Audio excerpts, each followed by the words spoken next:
Hi guys, this is Martin from Nokiamob, and I'm presenting you here the Nokia One.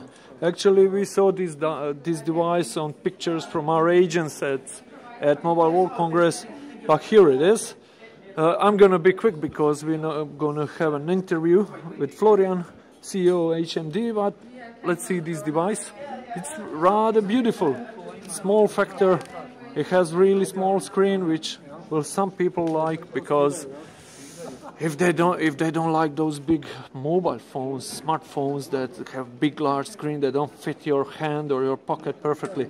So it's built out of polycarbonate, and the good thing about it is that you can take off the cover, and those covers are express on, as we used to see on some older Nokia models, and you can change your battery, which is not a standard feature nowadays.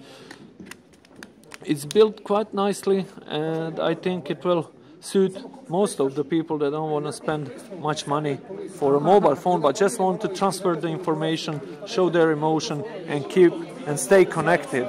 That's it, guys. This is Nokia One and my first impressions about it.